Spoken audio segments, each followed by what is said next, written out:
Os Atos de Pedro, fragmento copta. Introdução. Este ato de Pedro é um fragmento que, segundo a opinião da maioria dos estudiosos, deve ser considerado como parte da versão mais completa dos Atos de Pedro. Ele foi encontrado em 1887, numa tumba de um monge, em Akhmin, no Egito. Possivelmente, o texto foi extraído dessa obra que circulava entre as comunidades de cristãos gnósticos. Pedro aparece na narrativa como um polêmico curandeiro, capaz de manter a própria filha paralítica para fazer valer o ideal da virgindade como caminho de salvação. Além desse fragmento, existe os Atos de Pedro, que é uma versão mais completa, que retrata a competição entre o apóstolo Pedro e Simão, o mago, que também é o primeiro registro da tradição de que o apóstolo Pedro foi crucificado de cabeça para baixo. Início do texto. No primeiro dia da semana, ou seja, no dia do Senhor, uma multidão se reuniu e trouxeram a Pedro muitos enfermos para que ele pudesse curá-los. E um da multidão se aventurou a dizer a Pedro: Eis Pedro, que em nossa presença fizeste muitos cegos ver, os surdos ouvirem e os coxos andarem, e socorreste os fracos, e lhes deu força, mas não socorreste a tua própria filha, a Virgem, que cresceu muito formosa e acreditou no nome de Deus. Pois eis que o lado dela está totalmente paralisado, e ela está ali deitada no canto desamparada. Vemos aqueles que foram curados por ti, mas a tua própria filha tu negligenciaste. Mas Pedro sorriu e disse-lhe: Meu filho, isso é manifesto só a Deus. Portanto, o porquê de seu corpo não ser são? Sabei então que Deus não é fraco, nem impotente para conceder o seu dom à minha filha, mas para que a tua alma possa ser convencida, e também para que os que estão aqui presentes possam acreditar ainda mais. Demonstrarei para a glória de Deus. Então ele olhou para sua filha e disse-lhe: Levanta-te do teu lugar, sem ter ajuda, mas com a salvação de Jesus somente, e anda diante de todos, e vem até mim. E ela se levantou e veio a ele, e a multidão se alegrava sobre o que havia acontecido. Então lhes disse Pedro: Eis que o vosso coração está convencido agora, de que Deus não está sem força em relação a todas as coisas que pedimos a Ele. Então eles se alegraram ainda mais e louvaram a Deus. E disse Pedro à sua filha: Agora retorne para o teu lugar, estabelece-te e fica novamente em tua enfermidade, porque isso é conveniente para mim e para ti. E a donzela voltou e deitou-se em seu lugar e ficou como antes. E toda a multidão chorou e suplicou a Pedro que a fizesse inteira. Mas Pedro disse-lhes: Vive o Senhor que isso é conveniente para ela e para mim. Pois no dia em que nasceu para mim tive uma visão, e o Senhor disse-me: Pedro, este dia é uma grande tentação para ti, pois esta tua filha trará danos a muitas almas, se seu corpo continuar inteiro. Mas eu pensei que a visão zombava de mim. Agora,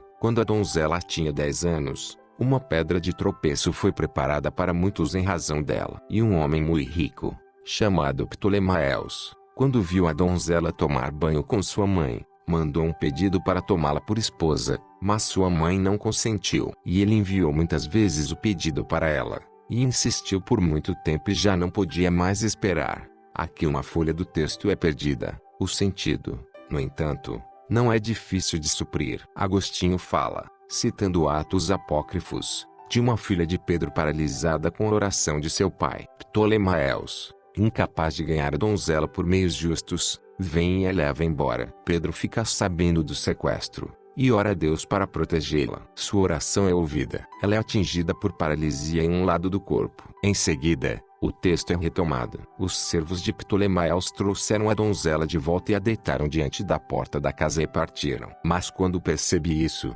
eu e a mãe da menina descemos e encontramos a donzela, e observamos que todo um lado do corpo dela, dos pés à cabeça, estava paralisado e murcho, e nós a levamos embora, louvando o Senhor que preservara a sua serva da contaminação, vergonha e corrupção. Esta é a causa do assunto, o porquê de a donzela continuar assim até o dia de hoje. Agora, então, é apropriado que você conheça o fim de Ptolemaeus. Ele foi para casa e se entristeceu muito, e noite e dia se lamentava sobre o que havia acontecido a ele, e por causa das muitas lágrimas que derramou, ficou cego. E quando ele resolveu levantar-se e se enforcar, eis que, na hora nona do dia, viu uma grande luz que iluminou toda a casa, e ouviu uma voz que lhe dizia: Ptolemaeus, Deus não te deu os vasos, por corrupção e vergonha, e mais ainda não te importa a ti, que em mim acreditas, que contaminou a minha virgem, a quem conhecerás como tua irmã, como se eu fosse a ti, um espírito só. Mas levanta-te e vai rapidamente à casa do apóstolo Pedro, e verás a minha glória. Ele fará saber a você o que deve fazer. E Ptolemaeus não foi negligente. Ordenou a seus servos que lhe mostrassem o caminho e o trouxessem até mim. E quando eles vieram a mim, ele me contou tudo o que tinha acontecido a ele pelo poder de nosso Senhor Jesus Cristo. Então ele voltou a enxergar com os olhos da sua carne, e passou também a enxergar com os olhos da sua alma. E muita gente acreditou em Cristo, e ele fez bem a eles, e deu-lhes o dom de Deus. Depois disso, Ptolemaeus morreu, partindo desta vida, e foi até seu senhor. E quando ele fez o seu testamento, ele deixou um pedaço de terra em nome de minha filha, porque através dela, ele havia acreditado em Deus e foi curado. Mas a mim, sobre quem caiu a disposição de administrar a herança, exercitei-o com grande cuidado, vendi a terra, e somente Deus sabe que nem eu, nem minha filha recebemos o preço da venda. Eu vendi a terra e não retive nada do preço, mas dei todo o dinheiro aos pobres. Sabei, pois, servos de Jesus Cristo, que Deus dirige os que são seus e prepara o bem para cada um deles, embora pensemos que Deus nos esqueceu. Portanto agora, irmãos, sintamo-nos tristes, vejamos e oremos, e assim a bondade de Deus nos observará, onde esperamos. E, todavia, Pedro discursou perante todos eles e glorificou o nome de Cristo, o Senhor, e deu a todos eles pão para alimentá-los. E quando ele o distribuiu, levantou-se e foi para sua casa. Fim. Nota: o conteúdo deste Atos de Pedro era frequentemente usado por escritores posteriores, mais notavelmente, talvez, pelo autor dos Atos Tárdios de Nereus e Achileus, do V ou VI século, que dá à filha de Pedro um nome de Petronila, que passou para Calendarço, e como Perronele, Pernel, ou Parneu, se tornou familiar. Alguns críticos questionaram se essa peça realmente pertence aos Atos de Pedro, mas o peso da probabilidade e da opinião é contra eles. Nada pode ser mais claro do que isso.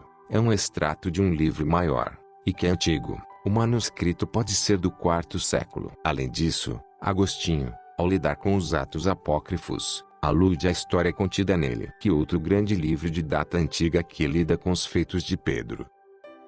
Apoie esse projeto e ajude-nos na divulgação do conhecimento da verdade, que por muito tempo ficou oculto de todos nós. Tornem-se como evangelistas desta era, por meio da divulgação e através do compartilhamento deste audiolivro em suas redes sociais, blogs e sites. Ficamos por aqui. Até a próxima.